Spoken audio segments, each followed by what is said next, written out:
Did some United States government officials just snitched on Ukraine?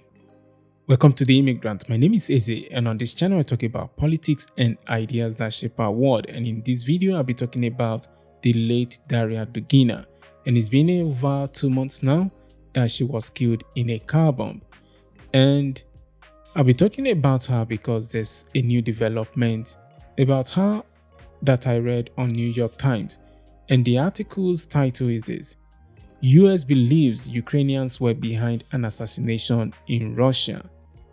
And the subtitle: American officials said they were not aware of the plan ahead of time for the attack that killed Daria Dugina and that they had admonished Ukraine over it. Wow. So American officials, no name, no face. And who did they admonish in the Ukrainian government? No name and no face, according to this article.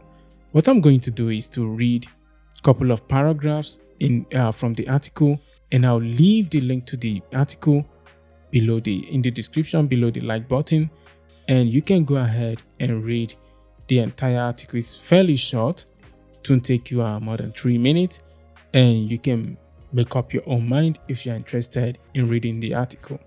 So let's read the first paragraph. Washington. United States intelligence agencies believe parts of the Ukrainian government authorized the car bomb attack near Moscow in August that killed Daria Dugina, the daughter of a prominent Russian nationalist, an element of a covert campaign that US officials fear could widen the conflict. It's been over 2 months that this woman was killed, and a lot of people had moved on. Definitely not her families, not the Russians, the people who did it. They might still be gloating on that win for them. But why is the United States government officials, unspecified officials, bringing this back? Why the New York Times? Well, this might be a signal that something is not going well between the United States government officials, at least on the intelligence front, and the Ukrainian government officials on the intelligence front. And this article also suggested that, but they did say, or they wrote, that the relationship between the US government intelligence agencies and the Ukrainian intelligence agencies was bad, but it has been getting better since the beginning of the conflict in Ukraine. So this might be some kind of arm twisting tactic that if we snitched a bit on them, then they will cooperate fully. It might just be that, and then I might be wrong. And another thing I'm seeing here is this: it might be a sign that they're trying to distance themselves from clearly that's what this article suggests, that the US officials are trying to distance themselves from some acts that they suspect Ukrainians had carried out that the US government did not authorize. It might just be that, and again, I might be wrong, but this article did suggest that, at least in my own interpretation. So, second paragraph: the United States took no part in the attack, either by providing intelligence or other assistance, officials said. American officials also said they were not aware of the operation ahead of time and would have opposed the killing had they been consulted. Afterward, American officials admonished Ukrainian officials over the assassination. They said, officials all over the place, no name, no face, so no one is taking responsibility. And then third paragraph: the closely held assessment of Ukrainian complicity, which has not been previously reported, was shared within the US government last week. Ukraine denied involvement in the killing immediately after the attack, and senior officials repeated those denials when asked about the American intelligence assessment.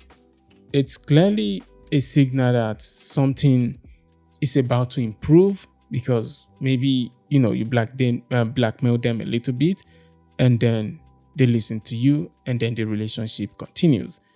And it can also mean they have a lot of internal problem, and some people can hold back from snitching. So let's read one more paragraph towards the end, and I will call it a day.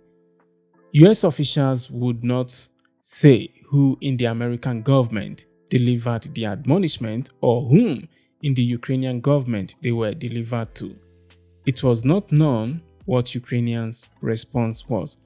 Of course, in an article like this where we don't know who said what and who did what and who received what, that's just what this article is saying. And this is something people need to keep an eye on, because the Ukrainians, we know they depend on the United States majorly in terms of support, weapon, finance to pay government officials and civil servants. The United States is kind of mostly responsible on this front, helping Ukrainian. I wouldn't even call it help. It's more like a loan, to be honest.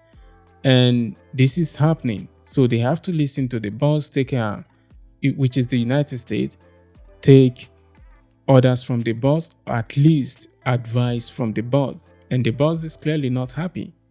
Not happy. So the Ukrainians have to sit up, do the right thing by the United States, of course. Anyway, that's all I've got to say on this issue. I'll definitely keep an eye on it and then bring it to you as this story develops, if it ever goes beyond this.